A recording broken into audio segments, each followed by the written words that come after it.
we start to see factional manoeuvring and, personal ambition starting to surface in the cabinet.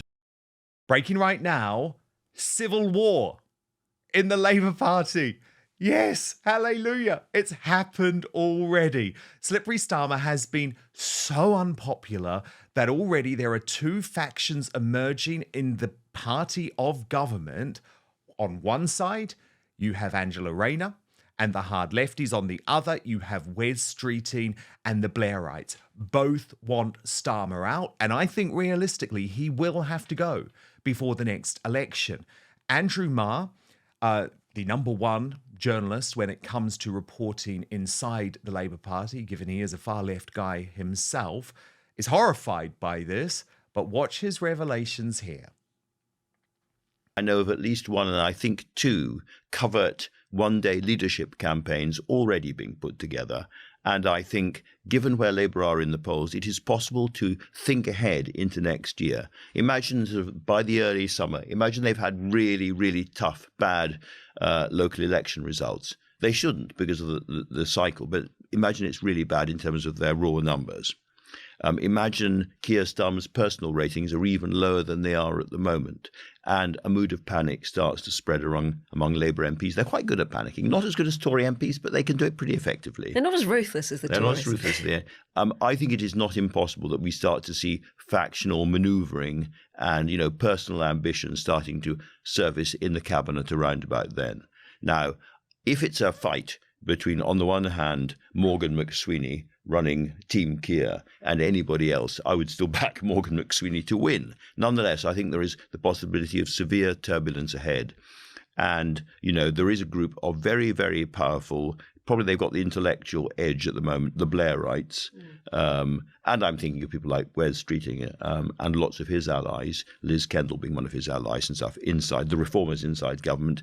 And there is the soft left, who would probably gather, as it were, under the Angela Rayner banner these days, I think. But Louise Hay would certainly be part of that instinct. And I just really, really hope they don't go to war with each other. Because if that happens, then I think the British public will say, they're exactly like the Tories. They're obsessed with each other. Here we go again. Here we go again. What about Father Calvin? It's about to kick off.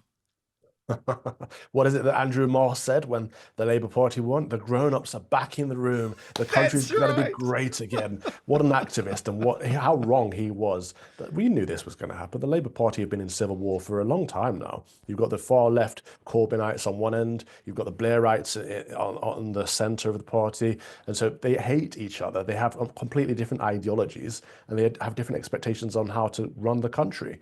And so, of course, they're going to be fighting each other. It's great to see it, and if it implodes, fantastic. If it means we have another general election, great, let's go for it.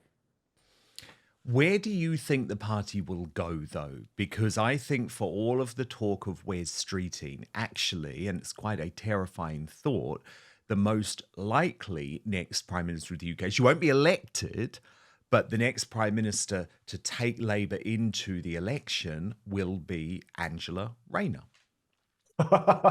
Seriously. Oh, she's thick as two short planks. It's totally, not possible. But I think it will be the left of the party that has supremacy. I mean, I can't see how Angela Rayner could win an election. But if she gets handed the rein while they're still in power, I don't think that would be good for the country. But saying that, I can't think of anyone worse than commie sociopath Keir Starmer. Even Corbyn, I don't think would be worse than Keir Starmer. So actually, I don't really care who replaces Keir when they stab him in the back, which they probably will. And Calvin, it keeps on falling apart because look at this latest piece of breaking news. This is in regards to the terrible Chagos Island deal. The new Prime Minister of Mauritius says the deal struck by Keir Starmer isn't good enough. And he wants to reopen talks. He rejects current terms as they would not produce the benefits that the nation could expect. And of course, this comes as Trump risks blocking the deal. So he can't even get that right, Calvin. I despise that our politicians want to give away our territories and our nation and our Commonwealth. It's like what little we have left. they want to just get rid of it. It's disgusting. I would say no. And I think if Keir does manage to find a way to split our empire up even more, we should hold him to account as a traitor to the realm. It's very sad what we're seeing, and it's not just, of course, it's not just the islands that are under consideration. It's things like Royal Mail, which should be a British institution. It should be nationalised, and this is someone that's not a leftist saying this. You know, it used to be the way that we understood that in the Mail it was owned by it was owned by the Queen until it was delivered to the person, because it was part of our infrastructure. It wasn't a private limited or a public limited company. It certainly wasn't owned by Johnny Foreigner. And the fact that the Labour Party want to allow this institution to be sold to a foreign person in a foreign country is baffling to me. But at the same time, they want to give away islands and territories. And like, what will be left of Great Britain by the end of this Labour government? Well, I know. That is what I think about every day, Calvin, because I really do worry that it's getting too late. Certainly when it comes to the mass immigration, the demographic change, I really, really worry it is too late. Father Calvin, the other thing that infuriates me is that this is a student politics government with Ed Miliband running around like a fool, literally destroying our economy, literally about to plunge us into bankruptcy. But it's the arrogance he has, because you'll remember that for the entire administration of Boris Johnson, they went after every little detail, every little spend that was made, and we were promised that it was going to be different. Look at his complete arrogance here, when Nick Ferrari on LBC calls him out for it. It turns out the key to losing weight and keeping it off is not in carbs or fat or even in probiotic-rich food. No, the end game of having a healthy weight, as well as more energy and a long, healthy life, comes down to a specific switch you can flip in your body to flush out unnecessary calories. Dr. Stephen Gundry is calling this the caloric bypass.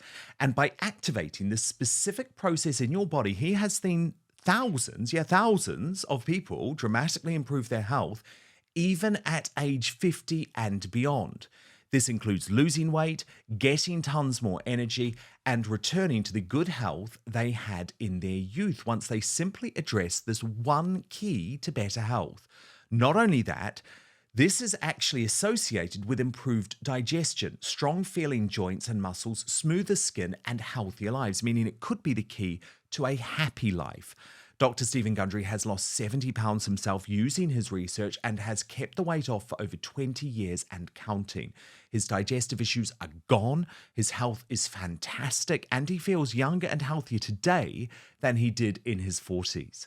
His video has been watched by over 20 million people to date, and you can watch and learn more about it at thehealthyfat.com/outspoken.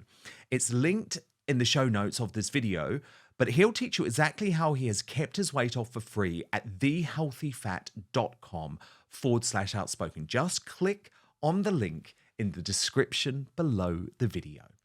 But now, back to the show. To the government since you came into power for offices to be redecorated and have new furniture. Of the £130,000, £43,000 has gone to the Net Zero Department, DESNZ. What's it paid for, Mr. Miliband? Well, I've no idea, Nick. So you've been in receipt of £43,000 of £130,000. Honestly, come on, honestly, you know, look, I'm worrying about the nation's energy system. I'm trying to get the nation's energy system right. I don't know. You're not aware of this refurbishment? No, I'm not. Have you got a new chair? Have you got because many ministers and secretaries of state have had new chairs, some have had new TVs, so you don't know where the £43,000 has gone? No, I don't. I'm happy to find out and get back to you. Aren't you rather disturbed by that? I'll have my people call your people. Well, no, please do. Aren't you rather disturbed by that? As you quite rightly, you want to get growth going. You promised, and your colleague Rachel Reeves promised she'd have an iron fist to Whitehall spending. You don't know where 43 grand's gone, Mr. Miliband. I think, to be honest, Nick, let's have a grown-up conversation. I think 43 grand missing is quite grown up. Calvin Robinson, they never wanted to have a grown-up conversation, Father Calvin, when it was the last administration, so it's complete hypocrisy. Yeah, and it's not that he wants a grown-up conversation. He wants to change the subject. And he probably does know where that money has gone, or at least he should know. If he doesn't know, he's irresponsible as a minister and should resign. But if he does know where it is, he's kind of trying to cover it up and hide it because they're splashing. It's our money that they're splashing around and wasting. And if they're giving it to these companies that are saying, oh, it's for net zero, this and that, the other, what does that mean? Who gets the money that it's paid? When it's paid to these consultancies and these agencies, where does the money go from there? Does it ever come back into the hands of any of our politicians, is the question Nick Ferrari should be following up with. And there's another betrayal. Calvin, look at this today about the WASPy women. So in 2019, Angela Rayner, the Deputy Prime Minister, said that the WASPy women had their pensions stolen and that Labour will compensate them. It's their money, she said. Well, today, they've said absolutely not. They're not getting any money, as Dan Hodges, not someone I usually agree with, but there he is from the Mail on Sunday saying, I don't understand how Labour think they can get away with this. It's another broken promise, Calvin.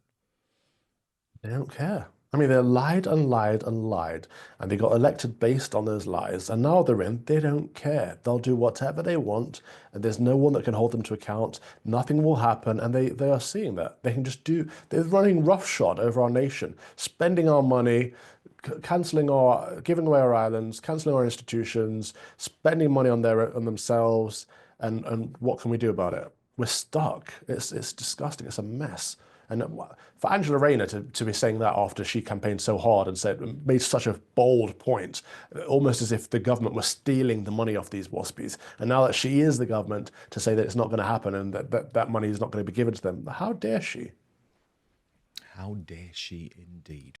Thank you so much for watching Dan Wootton Outspoken. Please click on my face just to the bottom left to subscribe to this brand new independent news source and turn on the notification bell so you'll be alerted to our brand new live shows, uncancelled interviews, and special royal episodes. Outspoken is also now available as a podcast, so you can listen to the show every weekday on the go, wherever you are.